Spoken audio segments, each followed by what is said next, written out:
Welcome back, everyone, to Hearthstone Grandmasters for the Americas, Week 4, Day number 2.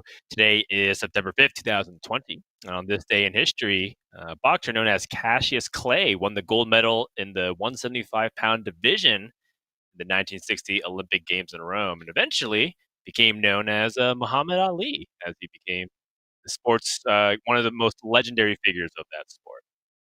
And who will be joining him as one of the most legendary athletes of all time from Hearthstone Grandmasters, TJ? That's the question that Cool. I want to ask. As it could be either of these players, Killing All Day, NoHandsGamer. Not quite on the level of Muhammad Ali, but getting there. Yeah, that a bit of a stretch, But you know, if there's going to be any Hearthstone player that can get anywhere close, it's this guy, Killing All Day. Killing All Day. Stealth Rogue, All right. Zoo Warlock, Highlander Priest, the 3 decks in his lineup. And that's exactly the 3 decks for NoHandsGamer. And even if you look across like the minute archetypes of each player, like how they're teching their decks and what kind of the style, very similar. Where they're both running a stealth package rogue. That's not the hyper aggressive one, but is aggressive, kind of similar to what Bloodyface brought the first 2 weeks of Swiss. Zoo Warlock and then a Highlander Priest. So mirrored archetypes, as I mentioned. Both players banned Tempo Mage away from their opponent. Now it's time to get into things. Zoo Warlock first up for Killing All Day, though. He's going to be going up against that rogue. NoHandsGamer. That's right, and he ended up keeping Backstab because that's how much he wants to be able to swing tempo into his favor, and in case there is the classic Flame Imp on turn 1. But Kellen has Spirit Jailer, still another really staple card in both Warlock and Demon Hunter decks currently. And No Hands has the very deadly combo of Worgen Infiltrator with Ash Tongue Slayer or that Greyheart Sage. And this kind of aggressive rogue package has just been universally very powerful for a couple expansions now, but it does seem to be getting some extra love these days. Another demon for this Ebonlock, Canrethed Ebonlock, to summon more board presence, and this is already kind of messy here for NoHandsGamer. Yeah, I mean, he's got Backstab and he's got the Ash Tongue Slayer. Those will help him chew through, but he's not guaranteed to stealth me for Greyheart Sage. And at this point, I feel like he does need to draw cards more so than take over board presence. And, you know, stranding an Ash Tongue Slayer if he doesn't pick up Stealth Me here, not the worst thing in the world. Problem becomes he doesn't clear that much off. Right. He's got to leave this Stealth, and now he leaves room for Killing All Day to maybe play some minion that he wants to protect onto the board, like Dark Glare. Right. Dark Glare, another card that's being targeted by the 18.2 patch. Is it a nerf? Is it actually kind of a buff that people aren't really considering? Yeah, I'm not really sure. We'll go ahead and wait for perhaps time to tell us, or maybe the Masters Tour. That'll show us immediately. Killing Today picks up the Soul Shear, and seems a very nice way to make sure that board is on his side in terms of tempo. But No Hands, does he find a way to strike back here? Doesn't look so. Oh, wow, that Brain Freeze. Brain Freeze, I think a lot of players forget that it's actually a dual class card. It's Rogue and Mage. Though it's mostly seen in Mage, especially in like the early variations of Tempo Mage. Can put it in Rogue, and No Hands is playing 2 copies of it.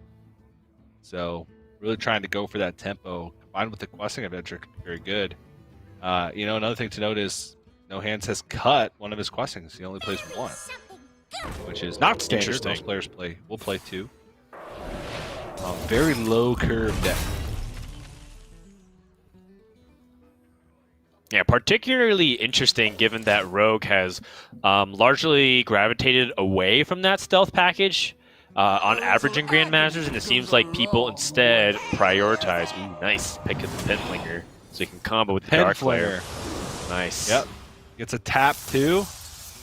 And immediately heals. Oh no! Oh! That Prime! What? That's kind of awkward. Yeah, that's very awkward. Meanwhile. Yeah. I don't even want to bother counting. That's lethal. I mean, this is a lot of damage. Action Slinger 3 times is 9 damage plus the 5 that you have is 14, and that's half the life of your opponent. That would be heavily committal. Yeah. Some may say it's overkill, TJ. Yeah, it is. You can I was thinking you want to use both here, but you can go for like one here, trade over, and then dagger down Pinflinger. You can always play the death rattle afterwards. Yeah, It's actually pretty tough because he probably wants to make use of Ash Chunk Slayer next turn. But if he doesn't dagger up, he doesn't get rid of Pinflinger, which could have value, especially with a lot of one health minions being on the board. True, but he did get some information, which is killinallday drew a card off a life tap, and it was unplayable for 2 mana, implying that it was 3 mana or higher. So, you know, if he suspects him to have a specific card, he could, play around that dynamic. Kenrithid Prime, actually not super crucial for his secondary effect, nearly as much as his primary effect. Just get like really good tempo early, but sometimes in the late game he ends up being the clutchest. So I guess killinallday has to make a decision if he wants to part ways with Soulfire to try to win back the board immediately, or save Kenrithid Prime for later on in the game where he could have a significant impact. It's a tough decision because later on the game is still 2 full turns from now, right? Which I feel like the game will have come to a conclusion, maybe not in its entirety, but the winner will have been almost certainly determined by that point over the next couple of draws with how fast this matchup is. So it feels like that's just a little too greedy. I mean, there's the other argument of, well, if you hold on to Soulfire, maybe that's the only way you can have a chance to discard like a Skull of Gul'dan that's picked up next turn. Sure. And that's why he might want to hold on to it. But I mean, at this point, it does look like Killen's kind of going to get muscled out of the game, especially with Jandis Barov picked up. And Shadow Step available. Shadow Step. He's going to be able to clear off the entire board, guaranteed. And maybe some more. Finds reasonably statted minions, right? You don't really need... And this is about the average, right? Like a 4-4 or 5-5, somewhere between that is the expected value of what you get from Jandis. And the fact that Warrior can't even really deal that 1 damage means that you might as well stick both these minions. And it's kind of the gamble that we're talking about with Kenrithid Prime just chilling in the hand. Oh my goodness, this is awful. Although, that's interesting. That's a zoo hand right there, Dan. That's interesting, because Expired Merchant will discard Kenrithid Prime, and then when Expired Merchant dies, which, by the way, NoHandsGamer can totally just sap it. But let's just imagine some world here where killinallday is not completely dead. Is Expired Merchant the correct play in the scenario, or do you try to discard the Expired Merchant with a Soulfire and instead wait for this Kenrithid Prime to potentially win back the board? It's still good. I just have And to now, Merchant it. Wait. Oh, Nah, there's no way. Are you talking about the secret Soulfire trick? If you click the second one fast enough, you get both before one's discarded? Is that what you're about TJ, to say? we don't want to reveal forbidden APM tricks here on broadcast. Yes, you're right. We don't want to get people banned on Hearthstone, I did not say anything. But geez, this is looking real bad here for NoHandsGamer. And personally, I get a real kick out of finding ways to disable the death rattle off of Expired Merchant, whether it's like devolving missiles or in this case it's sap. I get a lot of enjoyment out of it. Looks like NoHands gonna charge up this questing adventure, and we know that even without that dynamic of like sap to remove, oh geez, and devolving missiles, that's just the icing on top. And it even has Potion of Illusion, which is like kind of nuts in Rogue because they have so many cheap cards that are really powerful in their effects, especially if they combo them. Like Questing Adventure now being a 1-mana 1/1, along with Jandis Barov, and if you let's say you find Greyheart State, it starts to get crazy powerful. And I like it. I like using the devolving missiles because it adds a little bit to the tilt factor. And it really doesn't matter how NoHands does this. is making sure that he meticulously trades down here, but it just doesn't matter. So Killen has a chance to discard the Hand of Gul'dan, which could be helpful here. He did. Okay. Got it. And he's healing with the Soul Fragments. And he finds 2 Raised Deads. And all these Soul Fragments. Okay, jeez. He's alive. If he Soul Fires... Yeah. Oh, wow, I just want to guess. He wants to go for the guarantee. I mean, Killen's hanging in there, but there seems to be a pretty strong likelihood. Oh, no, it's not going to do the forbidden technique as well. I wonder why he wouldn't Secret Passage. Evocation there and then Secret Passage. He wants the mana to kill him. I mean, and it looks like he's found it. he would have the mana regardless, and then he'd get a bunch of mage spells, Dan. It's the play. Right. I mean, it's pretty cool. Yeah. That's right. NoHandsGamer gonna just cruise to a game 1 victory. That wasn't really tight at all. It feels like Zoo Warlock started off real quick, and then Rogue was able to match its pace, and then Zoo Warlock said, I'm going to draw 3 cards that are really hard to play together with this Kenrethid Prime immediately and double Soulflyer, and they just came to a screeching halt, which seems to be an issue with Zoo Warlock throughout this weekend. It's one of the decks that seems to be either getting a quick win against like a Druid or getting swept, and it really seems kind of rare to have any in between where Zoo Warlock goes like 1-1. It seems to be either like getting that decisive win first time or it's struggling. And we'll see if whether or not killinallday can get that win, but we will see because both these players have similar lineups, similar bands. Yeah. So No Hands has Priest and its own Zoo Warlock available. So I feel like this Zoo is in a good spot against Highlander Priest. Highlander Priest doesn't have the consistency of removal to be able to deal with it, especially with the double Cult Neophyte. You can kind of plan around their like known removal turns, like play to protect the board going into turn 7 for Soul Mirror.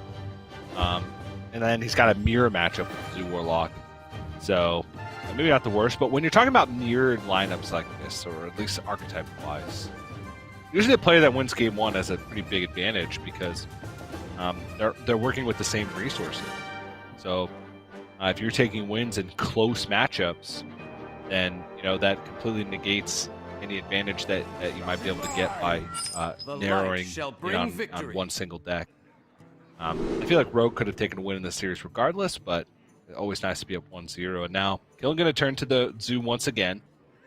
And I do think this is a favored matchup against Priest, but it can still sometimes be tough to navigate to work around all the removal pieces. And No Hands, we talked about it yesterday. He's got a very lean curve on his Highlander Priest. He even runs like animated Broomstick, Lazul Scheme. He's got a lot of 1-drops, 0-drops, still plays in Prison Vile Fiend.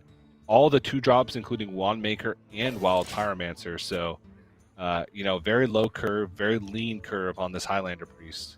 And also runs a Holy Nova, which is not a 100% inclusion in Highlander Priest. So I feel like he had a pretty good read on the metagame. And even though I still like Zoo against Highlander Priest, I'd like NoHandsGamer's chances with the way he's constructed his list. Yeah, the low curve does feel like that might be a new age of Priest that's trying to fight more aggressively for the board instead of being very defensive and trying to collect a ton of value. That's kind of the mark of a Priest for a long time, which was, I'm going to wait, and then right when they extend onto the board, they will start doing some big swings, such as a Cabal Acolyte that would steal things, or perhaps go for a giant AoE. These days, it does seem like Priest actually really wants a 1-drop on 1 and a 2-drop on 2, because it feels like their opportunities to get ahead are really versatile, right? They can buff, they can play for tempo and establish big stats onto the board. And then the thing about Priest is that part of the reason why they feel really oppressive as like a class when they're like really dominant in the metagame is because their hero power helps them stay ahead. So you're trying really hard to get all these like minions on the board to trade preemptively, as we do in Hearthstone, because we usually just extend onto the board. But the hero power from Priest makes them really stick all these threats, which is just so dangerous. Of course, No Hands doesn't have the ability to pick minions with Evasive Fey Wing if you can't target it with his hero power, but still one of the best minions you could play right now, given that you can't really target with Soulfire, and it will cause killinallday to trade 2 for 1, which is a great thing for Priest right now. Killen just like, wow, he's actually curving out. But that's what his deck is designed to do, as we talked about. Right. Like, this is how he constructed his list. Ooh, Expired Merchant picked up. It's still good. That'll discard the Hand of Gul'dan, so let him draw cards. But Killen's currently like amassing resources, and that's good and all. But if he falls too far behind on board, the comeback mechanics of this deck are not great. He does have a broomstick, which will help. I really like the broomstick tech. We saw Tom 60229, world champion and Asia Pacific Grandmaster, running the broomstick in his Zoo Warlock list for like all 3 weeks of Swiss. And I liked the tech. It does help you like make use of the Flesh Giants immediately, instead of having to set up an 8/8, protect it, then get value from it. Yep, and Killen doesn't reasonably want to trade everything in, so instead just collecting a little bit of value and establishing more presence on the board. Everything looks pretty on pace for the normal Zoo versus Priest game, but we do have access to some other AoE cards in the form of minions. There's another thing that's a little bit interesting with Priest, as we've had that over the course of several metagames flux in and out. Back when we had Dustbreaker, which was a dragon that dealt 3 damage AoE for Priest, that was a defining time for Priest, especially given the other builds that you would play with like a Highlander Priest and do a bunch of crazy control combos. And now it seems like Priest has that back with more Highlander supports from Savers of Olddoom and a lot of really good opportunities to swing. What is this? A Soul Fragment What? that actually combos with Wretched Tutor. Yeah. Okay. I don't know if that was exactly what NoHandsGamer was hoping for, but that ends up being a really good pickup since Spell Burst gets activated off of cheap spells really efficiently, and Soul Fragment is a cheap spell that you can play.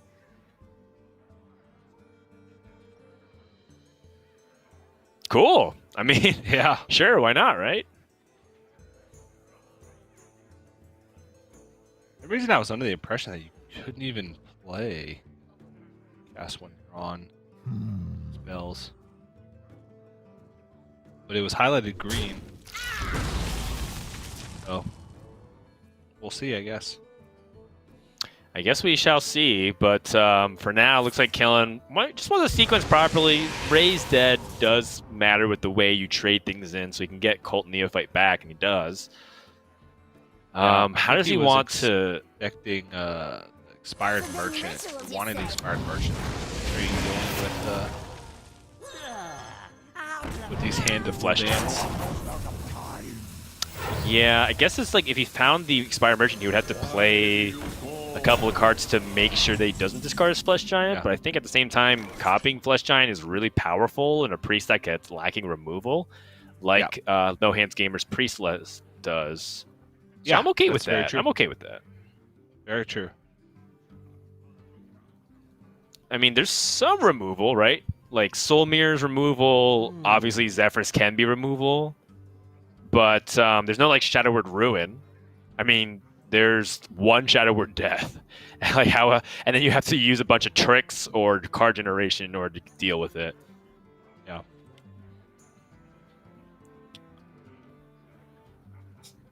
I must consider. So this is a slightly tricky situation for No Hands, because if he chooses to use AoE, it's not really the sweep he's going for, even though it does a lot of damage. But at the same time, he doesn't exactly have better ways to extend it to the board. So I think he has to just be okay with that. Not to mention he doesn't even get the healing from Soul Fragment. So just a little bit inefficient. Not the end of the world, but it's just annoying. Yeah. And what a weird world it is, TJ, where Zoo Warlock is way out resourcing the Priest, and then NoHandsGamer v Mindrender Lucia. I mean, he's in a position to do it, and there's not much that Killen can really do in return. Oh, jeez. Imagine discarding the Flesh Giant here. Yeah, I know. I was like, oh, that. I mean, that's a very low. Well, not a super low chance. Actually, it's just 25%, but that would feel terrible. Right. All right, Ray's dead. NoHandsGamer is or should be keeping track of how cheap these Flesh Giants are. Just to make sure that when he does if he is playing Mindrender Lucia, that he knows what he is getting himself into with the hand. All right, Cold Neophyte forcing this Renew to be a little bit more expensive. Yeah, No Hands is in an interesting spot where he can kind of choose two different paths if he wants to use Renew or if he just wants to prepare for a Mindrender Lucia. Also interesting to consider how Flesh Giant interacts with Priest, because it is a Warlock Priest card. Therefore, you know, Priest has been designed to be a class that can play Flesh Giant fairly consistently, which is just unusual, right? Again, this is like unusual to see, but really neat, and that's why I really appreciate what NoHandsGamer is bringing to the table just week to week. Yeah. Oh, more cards being drawn. So he did not get the healing from Soul Fragment, correct? No, I do not believe he did. Okay, so the Flesh Giants are still incredibly expensive for No Hands. If he were to swap. Yes. Yeah, because he hasn't really been healing himself with his hero power. In fact, he hasn't really been using his hero power at all. I don't think he's healed at all, actually. Right. I think he's played a minion every single turn, and none of those minions healed. So... Unless he swaps decks. Oh, jeez. A Dark Lair. Swaps decks, draws, and then hits every Soul Fragment that's left. Yeah, I was going to say. The Flesh Giants become cheaper? That's... Oh, man. That is AoE. Yeah. That is nice. And I guess No Hand's going to renew first, because he could pick up a better card to play. He could also pick up an unplayable card, which is particularly interesting to me, because if he swaps hand this turn with Mindrender Lucia, or even next turn, Master's Erection is unplayable. Initiation is interesting. It's kind of like the spiritual successor of Holy Water from a previous expansion, where if you deal damage, you get a copy of the minion in your hand. But in this case, it would be on the board. Doesn't seem super applicable in a Zoo Warlock deck. So I'm going to go ahead and Mindrender at the end of the turn. And just kind of make killinalldays next turn dead. Right? Because if he swaps, Killen draws one card, he hero powers. If he hero powers, he's drawing additional cards from Priest and helping him out. It's a little unusual. Plus, No Hands gets some information. Gets a lot of information. Yeah. And he's just really hoping that Killen doesn't draw something good. Right. So, this is interesting. Life tap and he's got a low curve deck. Like, right, but I guess he's also incentivized not to, right? What's that? He's incentivized not to because he gives a card to No Hands by doing so. Yeah, but his deck is super low curve. It's actually pretty likely that he picks up a... Right. It's more likely than not that he picks up a card for 3 mana or less. Wait, what? Yeah, there was only 7 cards in the deck at that point that cost more than 4. And that's fair. 11 cards that cost 3 or less. Worth considering. That's it. Well, No Hands finds some pretty good spells. AoE, single target removal, lifesteal. Shadow Death is the most efficient, and now he can actually start leveraging his hero power a little bit. Heal back his board presence.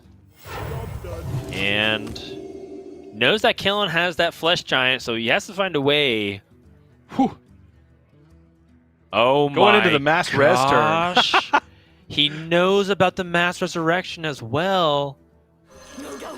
Killen also, I believe, Wait, will... 8 cards? Oh, never mind. Yeah, One of them he discards. discards. Yeah. I think he's looking for lethal as a potential opportunity here. There's some really crazy stuff you can do with Penflinger and Soulfire in the late stage of the game with this deck. Oh, he draws his last Soul Fragment. Never mind.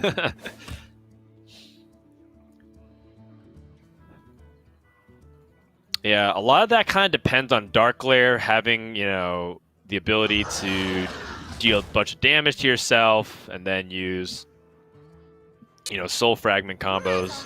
There's some elaborate stuff you can do, but for the most part, Killen just knows that this Warlock is shedding out the Priest pretty effectively, and with Mass Resurrection completely turned off, NoHands has to rely upon Madame Lazul, but even if he picks up cards like Skull Gul'dan, that's also unplayable.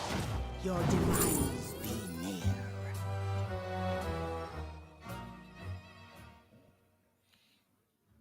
near. I mean, pick your 3/4. That's it. Sure. I guess Dark Glare has more permanence in terms of its effect versus Shadowlight Scholar does not. I must consider. And I think that might just do it. Because Killen has so much pressure on the board, and NoHands really can't kill enough to take off the threats on the board. Yeah. You can take off 6 power, leaving 12, 13, 14. Take off 7 if he's like... he take off 7, yeah, leaving 13. Still dies to Soulfire. It's looking bleak, and so NoHands going to do his best to trade, but we already have that information that Killen's got this. And so Zoo Warlock able to beat the unusual Highlander Priest variant, which we're not used to seeing. It's a Highlander Priest with no Dragon Queen Alexstrasza. Very tempo-centric, but lost tempo to another tempo decks. In fact, one of the best tempo archetypes that ever exist in Hearthstone. And Zoo Warlock, and that's going to be a Game 2 victory here for killinallday, able to correct his wrongs. And so finally, the performance that Warlock was really looking for to show that it's just better against a few classes other than just Druid. Because I'm starting to worry, right, when I see it struggle in APAC and in Europe at times. As well as doing really well, you're wondering like what version of Zoo ends up showing up here. The one that draws double Soulfire and Kenrith Prime, or the one that has this ridiculous double Flesh Giant opportunity with ungodly amount of card draw. Yeah, and you can kind of see why that Zoo deck does well against even the low curve versions of Highlander Priest. It's because they tempo better, they have bigger swing turns, and a lot of times Highlander Priest gets caught in a situation where they want to remove or they want to play for tempo, but never a situation where they can do both. And that's kind of where they fall behind. We've seen that matchup go the Warlock's way more times than not across Grandmasters so far since we've been seeing more of the matchup, but now Killen gets to turn to Stealth Rogue, which very similar to what we saw for NoHandsGamer, just the difference being he does not have those brain freezes, and he does have a little bit more consistency, playing 2 of every card that he can, except for his legendaries. So just a nice, lean Stealth Rogue deck, very similar to what we saw from Bloody Face in the first couple of weeks of America's Grandmasters. Very tempo-focused, but also able to pump out a significant amount of damage and be aggressive. It's kind of, if you equate it to the aggressive weapon rogues, it just subs out weapons for a little bit of additional value. Though it's not vulnerable to weapon destruction, and it can go a little bit longer. It's not all in on an aggressive strategy. I like this deck a lot. I feel like it's more flexible than people give it credit for. Totally, and I think it's really anchored by some just powerful combos that we might see this game. So look at the opening mulligans, Killen already with a full throw, as I mean, that is kind of important to consider. Like with these aggressive decks, do you actually need some of these early combo cards? Or do you want more proactive cards? And I think that's definitely a mistake that I see a lot of intermediate players still do, where they're like, okay, I have like a nice, you know, solid support opening, but you really want to have these powerful 1-drops on 1. Yeah. Which, you know, Spy Mistress is the powerful 1-drop. The 1-drop. The premier stealth throw 1 Yes. drop. Ooh. Yes, Ooh. I misspoke. He did end up keeping the Worgen Infiltrator and ends up being good with Wand Thief. But the Ash Tongue Slayer on 2 is a lot of pressure. Yes. And I wonder if very subtle things, like coining out the Imprisoned Vilefiend, means that by turn 3, NoHandsGamer would have had access to this Apotheosis. But the problem is it wasn't in his hand when he made that decision. Or rather, it just came to the hand, and now he can go for that opportunity right back. So it's so interesting to think about, Imprisoned Vilefiend and the interaction with Priest. And that was a card combination that NoHandsGamer was actually the one showing us months ago, even right before when he was winning his WSOE tournament run. I saw him use, like a lot of the dormant cards from the Ashes of Atlan expansion and have a lot of success with Priest. It was very interesting to see. Yeah, a lot of experience playing with, that type of delayed mechanic. That Priest deck that he won that tournament with the... people called it No Hands Priest, but I don't even know what to call it. It was almost like a combo priest. Yeah, it was like a tempo-based priest because it relied on like big stats, and I think he played Psyche Split, so like he had like a really big ability to copy cards and stick the board, and then priest just like would overwhelm their opponents at that point. Some variants even played like Inner Fire at that point as well. Yeah. Trying to combo without Divine Spirit by playing just high health minions that you can't remove until they pop out. Yeah. But No Hands, okay to kind of play this a little bit slower. Had the option to penance for multiple turns, but instead is trying to hold on to that big Apotheosis turn when the Prison Vilefiend, does emerge. And just kind of playing it a little bit slower. He's taking a lot of damage, but he knows that he has the tools to be able to heal that back up. And he's going for kind of that decisive swing. Killing All Day decides to just keep going basic with the board. He's going to get pretty punished. But, Killing's fine to do this as well. He's acquiring resources. He's dealing damage. He's putting the pressure on No Hands. He's going to get these resources out sooner or later. So, might as well just make him have it. Keep pushing the damage. Yeah, and it's a little bit greedy, but I think it's going to pay off here for No Hands and quite possibly shows you why he feels so comfortable with some of these dramatic swing turns. Imprisoned Vilefiend has awoken. He just drew Holy Nova, and he can completely sweep the board here, and even has the benefit of keeping his board alive in other ways if he wants to use Wave of Apathy. But it does seem like No Hands right now is in a pretty decent spot. Kill has lost the board, and No Hands has stabilized. This is great patience being shown. Kind of what we're talking about, or at least I was saying, like, I would have been really tempted to coin out the Vilefiend, right? Because you have that Apotheosis to wake up exactly then. But he's not going to overreact. All right, some decent-sized minions here. This is pretty good from Jandis. And this is kind of, this is where this type of rogue deck can transition. Because of the additional value that the deck has, you can transition to a longer game plan, try and go for, bigger threats, that type of thing. If your early aggression doesn't work out. It just kind of takes a little bit to transition. And you still have to play for tempo because you can't fall behind. But it is interesting to see that. Okay, Cabal Acolyte picked up. Does have Wave of Apathy, but there's not really anything. Well, No Hands can attack first. If he guesses the illusion, then he can value trade over, and then Cabal Acolyte Wave of Apathy to steal something. So if he guesses that this is the illusion, it is. So now he gets to value trade, Cabal Acolyte, Wave of Apathy, steal the Boom Pistol Bully. And I don't know, Dan, that feels like that'll do it. That's crazy tempo. Killing with the eye roll, recognizing this is the swing turn he didn't want to see.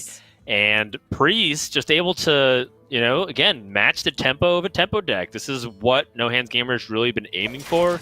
You can also see like some of this ideology reflected in other deck lists, like Zalay, who's not playing the Highlander variant, but wants to go for similar concepts in like a mid-range / control priest, but it's also like tempo oriented. Yeah. And I think we basically have to start thinking of new ways to label these archetypes because it just feels like they're improperly labeled at this point, right? They're misnomers to say that that it's like a Highlander priest by itself. It's like a Highlander tempo priest. It's not just control warrior, right? It's like mid-range warrior. I'm not really sure what to say. These are such interesting different deck lists that we're seeing week to week, and I'm loving it, TJ. I'm not, because I'm the one that has to label those archetypes, Dan. I hate it. I just want to call things warrior or priest. It's warrior. This is warrior. no hands week. This is no hands week 4 priest. Cool. Right. This is killing all day week priest, 4 priest. rogue. The best is when people are like, well, what if we just call it like a lot of the card types that you play it, like minion priest? I'm like, what? That's like almost every deck in the game. Minion priest, It is. get out of here. Well, it's not every deck in the game. Spell Mage would like to have a word with you, Dan. Yeah, only countered by card mage.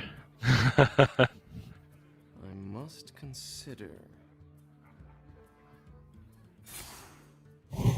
Apotheosis is pretty powerful here. Oh, going face. I like it. Not going to be intimidated by the state of the board, and you can just go ahead and heal this Cabal Acolyte too. One of the cards that is being targeted by the upcoming bounce patch.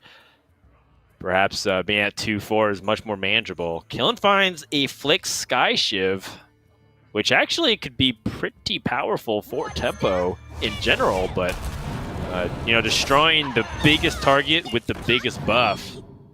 You can see like No Hands knew what was going to happen there. And don't count Killing All Day out just yet, because he still has Secret Passage and Magic Trick, and there's some ridiculous combos and comeback potential with Rogue if Magic Trick finds like another Secret Passage, and then Killing All Day is just drawing more resources. Yeah, I mean, he also has Evil Miscreant, right? Like, that can do a whole bunch of work in trying to find that value in the final stages of the game. So, Totally. Still not out of it yet. And now it's NoHandsGamer's job to just try and keep this tempo and start pushing some damage. Start limiting Killen on the time he has left to bounce to come back in the game.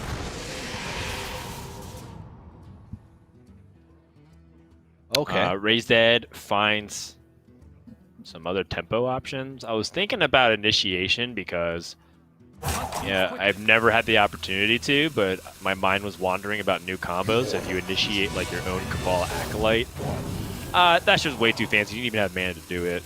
This is just way better to have AoE in hand. In the shadows.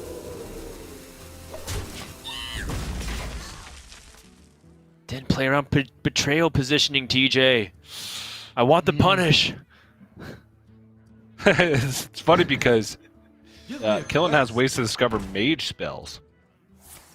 It's true. But not more ways to discover mage spells than rogue spells. Let's put it that way, because you can still get ethereal lackeys, but right. Doesn't find any of the ones that traditionally make Magic Trick super insane in Rogue, like Shadow Step. I guess Prep is really nice because you can prep the Secret Passage here. Maybe Phantom Knives. All right, never mind. The issue is that he doesn't have he used up more than half his mana crystals because he knew he wanted to Ray of Frost, which means that Secret Passage gets a lot worse when you have fewer crystals to work with. Yeah. And he wants to grow this Blessing Adventure as much as he can. And get out of range of anything, make some kind of push. No hands, despite. Whoa! That's nutty. I mean, that's a clear. He has. It is a clear. He has the penance with the Wretched Tutor here. Yep.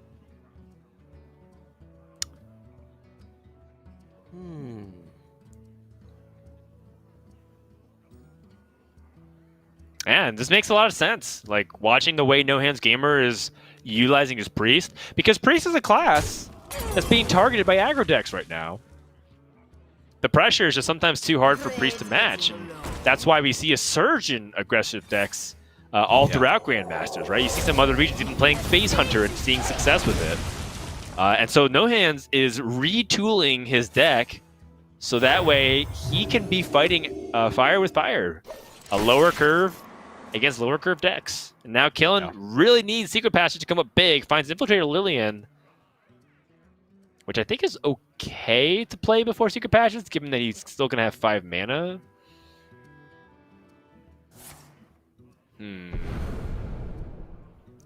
Okay, Killen ends up holding. Okay. Really wants to just make full use out of the Secret Passage, whatever he can find. Oh, no. Okay. Yeah. There you go. Those lackeys will stay around, stick around. Also has a Shadow Step. Oh. Another Secret Passage. Yeah. Also, And he could Shadow Step for more value. I was thinking Head Crack, man. I mean, it's You know how at much I 19. love my Head Crack.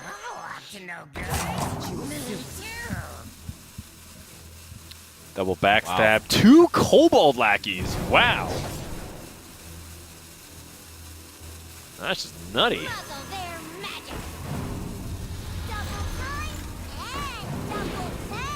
And so killinallday is fighting really effectively back onto the board here and utilizing the Kobold Lackey in the backstab to destroy the Flick Sky Shiv. Really well done, but he is kind of weak once more to AoE. AoE, which is there for NoHands. It's just he wouldn't be developing behind it. I guess he could Thought Steal, Breath of the Infinite, then heal up.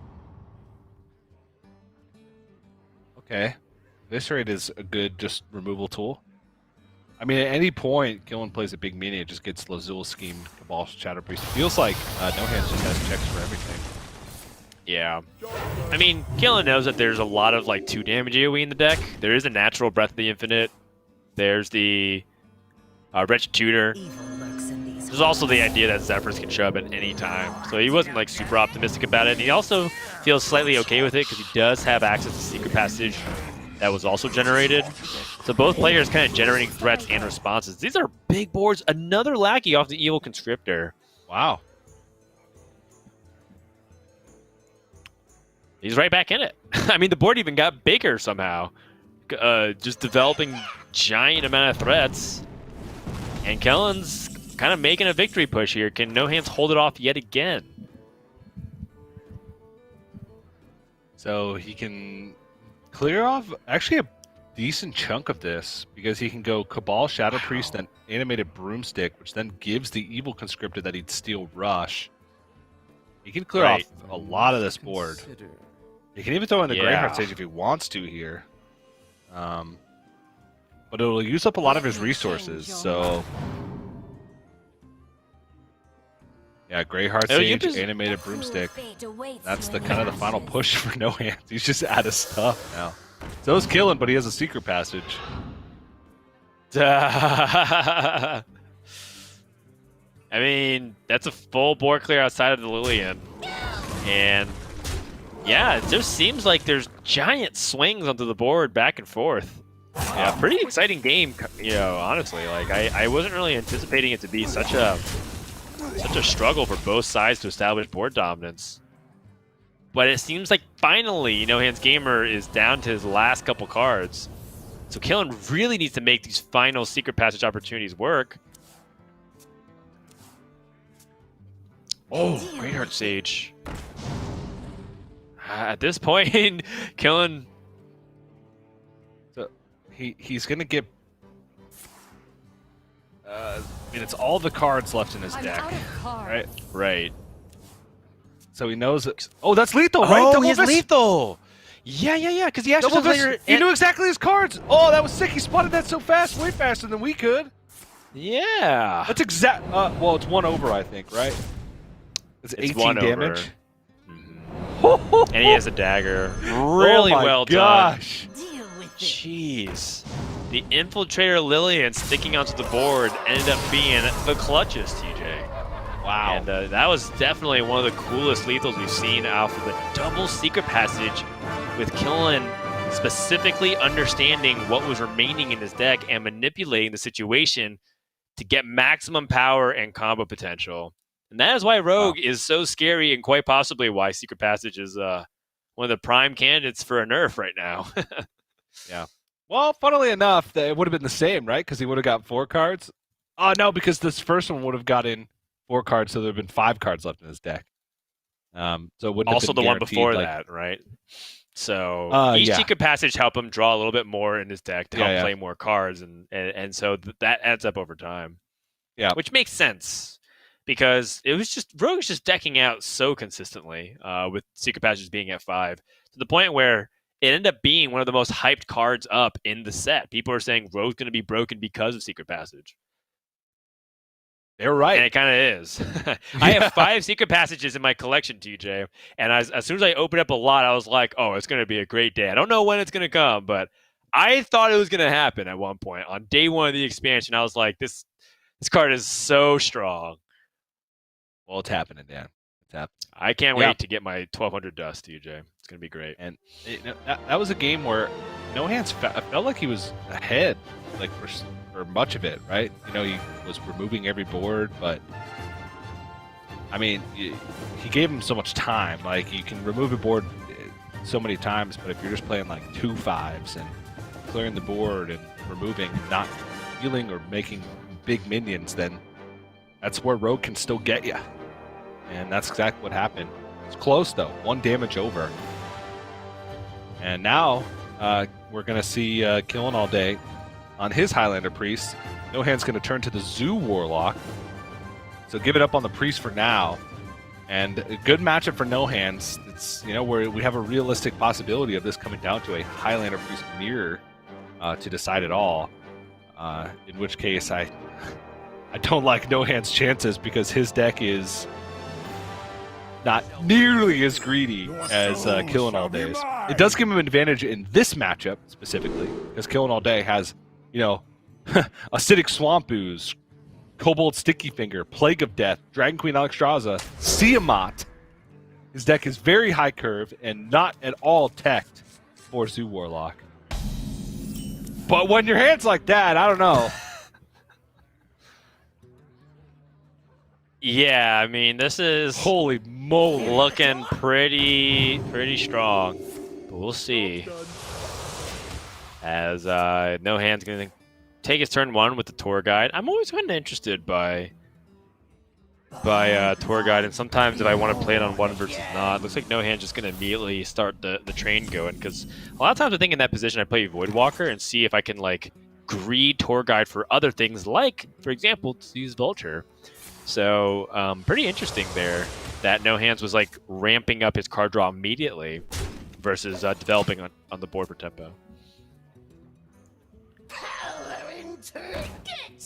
Yeah, it is quite interesting, and I was trying to like think through it. It's not an easy decision, because he does have even like Dark Glare.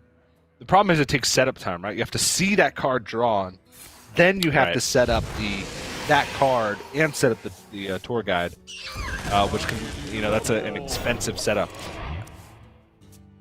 But No Hands, I mean, he's acquiring resources. It's all about the power turns for this matchup. It's not necessarily about getting that super quick start. It's about, you know, how, you know, powerful can you get in, you know, a short amount of time, and then protect it from the big removal. So not too worried that a slow start is here for No Hands, but does need to start piecing together something. Especially since Killen just has a very good curve, especially when you consider just how greedy his deck is. Not often that you'll find like most of your 2/3 drops this early on. Oh wow, Hand Gul'dan picked up with double Nightshade in hand. See, this is where it starts to get spicy. He has Dark Glare and Disease Vulture. So he's going to draw a ton of cards here. You were just a burden. I mean, this was a product of him also aggressively drawing. You know, we kind of talked about like the advantage of playing Tour Guide versus Voidwalker. This is one of them. He was able to get 1 card deeper which helps him get that can of Gul'dan right then. So No Hands really demonstrating why his game plan formulated that way, and ends up paying off handsomely. Yeah, and I mean his next turn has the potential to be incredibly powerful. There will be a couple ways for him to play it. Let's see. His Dark Glare, Rain of Fire, Flame Imp, that gives him 4 additional mana at the cost of 2. So he'd just have 2 mana left at the end of the turn.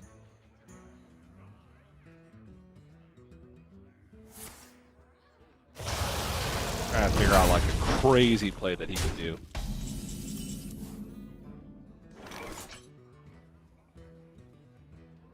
Oh yeah, the Rain my of gosh. Fire. How that much can he generates play here? mana? Almost everything. He can't play the 4 drops because he can never get a burst of mana enough to play 4 mana worth of something. Oh, I He guess has you're to right because yeah. For some reason, Wait, no, he I was can. like assuming. No, he can't play all of them though. Well, he can play Flame Imp. He can play Rain of Fire, Rain of Fire. So many. The first Rain of Fire brings him up to Right. 2 mana. The second Rain of Fire brings him up to 3 mana. Then the Flame Imp brings him up to 4 mana. And then he plays a 4-drop, but there's no point in playing a 4-drop at that point. Like, Right. you're gonna play Disease Vulture after you damage yourself a bunch of times. Yeah, I was kind of assuming that he had the Dark Glare on the board and then doing the math from there, but yeah. He does not. If he had Dark Glare on the board, then like next turn he could just go off completely. Which leads me to believe that Killing All Day should respect this Dark Glare. He saw a lot of cards drawn.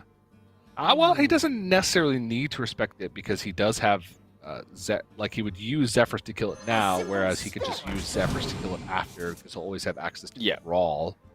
Exactly. So yeah, Like no matter like how this. big things get, he can always just play Zephyrs. Yep.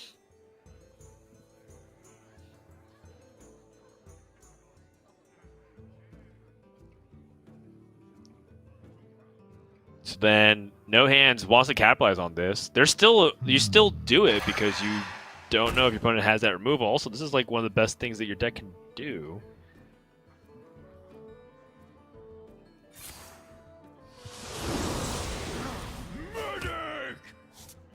Whoo! Oh my gosh! Picks up Raise Dead and gets injured Blade Master. Oh my gosh! The Raise Dead will bring him up to 4 mana. He can then use Brittle Bone Destroyer to clean up this Spellkin. It's gonna run into hand space issues. Or sorry, board space Board issues. space issues. Yeah, if he plays this. Wait, that's where Rain of Fire comes in? Sure. Okay, he's not gonna overextend them. Do you know what I love the most about watching NoHandsGamer play, besides his cool decks? Is that he always looks like he's doing some ninjutsu. He's always like clapping his hands together and like looking as if he's like casting some dark arts in order to play Hearthstone without his hands. It's great. Yeah, well, he plays Hearthstone without his hands, so it's like... oh no, what hand seals is he doing? I like it the most when he's reached a point in the game where he doesn't really need to think anymore, so he just leans back and puts his hand behind his head. Right. But then does it he still anyways. plays. He's just like, yeah, I'm totally relaxed. Yeah. He's like, I'm not trying to BM, man. I'm really not. Yeah. By the way, the no attacks, he could have killed the Voidwalker and attacked before. He chose not to. That's definitely an interesting thing that we kind of just glossed over and didn't really talk about. But, Yeah, that's weird. Brawl does come through. What ends up surviving? Flame Imp. About average. Yep, I'll take that outcome. Killing All Day just because you don't want Dark Glare or Disease Vulture to live. Right. Oh, but it does not stop there. Another Raise Dead for No Jeez. Hands. If you get another Which hits Vulture, he does! Dark Glare Disease, we hit both of them! That's what he was casting.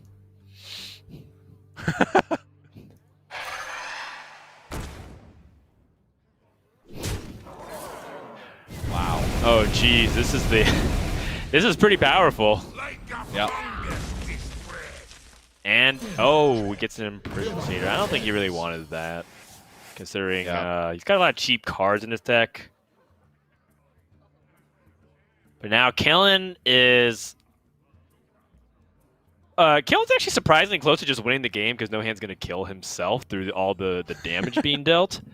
Just pointing that out. So the moment he sticks a minion, killing all day is threatening lethal. Yeah, it's kind of crazy, actually.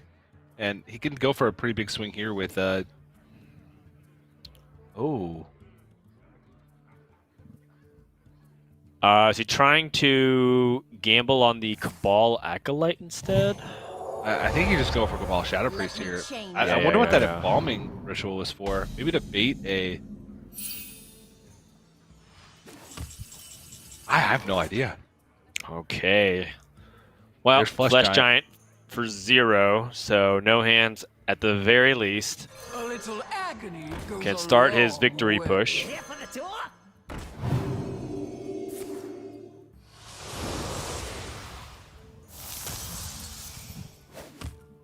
Okay, and these heals are really nice and convenient. In fact, it's just sick. You draw a card for free. You actually gain mana because Tour Guide's only 1. So Nightshade Matron should discard the other Matron, which gives him the flexibility to trade in, and then finally... Oh, actually, what he could do is even utilize Rain of Fire here to develop the other Dark Glare, but it seems like instead he's just going to prioritize maximum tempo onto the board. Oh, Murazond. He gets So a he put him Flesh played- Giant, a Nightshade Matron, a Soulfire, and a Tour Guide. Wow, that's actually sick. Especially if this Soulfire hits something on his opponent's side of the board. He casts it early. Hits the Nightshade Matron. Woo! It goes a long way. Wow. Oh no, I think NoHands is running out of options here. Dark Glare is now free. Yeah, but I mean, he like. I just don't know how he's gonna. He needs to hit what? Hand of Gul'dan? A little agony goes a long But the man is I wasted. think so, yeah. Dark Glare being free like almost doesn't matter at all. All right, Soul Fragment needs Hand of Gul'dan, Flesh Giant. Sure. Can he survive on board? He leaves. He can leave 9 power ups. So yeah, he can survive on board. Yeah, but we know that means death anyways because Killens has Apotheosis. We mentioned this, right? 8 Like, power.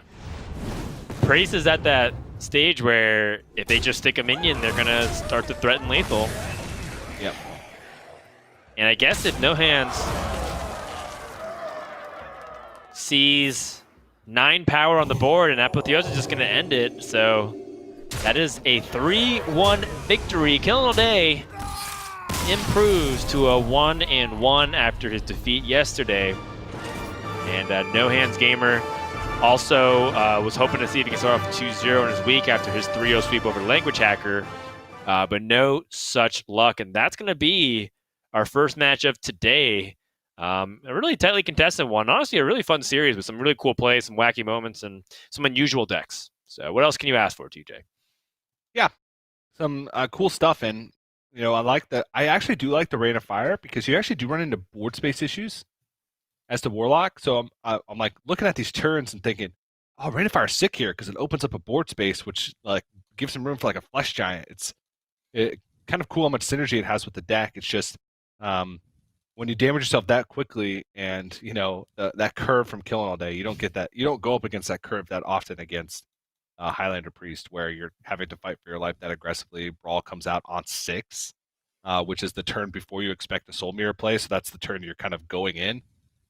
That's tough to beat, but I think like the idea for the deck is there. It's solid, and that's going to win that matchup even more times than not when you compare it against like the normal Zoo Warlock that we've seen. So, pretty cool iteration of the deck. I do still have some questions about the Priest deck. Like if you're gonna, you know, bring Priest and try and tech it to beat decks more so than than Priest is used to. Why not just bring a different deck that does that better instead of trying to tech a deck to do it? But maybe he's comfortable with it. Maybe he had better practice with it. But he goes into a Priest mirror game number 5, even if he beats the Priest, and he's very likely to lose. So maybe he's expecting different lineups, but definitely like the direction of the Zoo Warlock for sure. All right, well, that brings us to our next match, Language Hacker versus Muzzy. The bans are in. Language Hacker's Warriors ban, and Muzzy's Rogue is banned, which is a pretty nice twist there, considering that Rogue doesn't get banned super duper often, but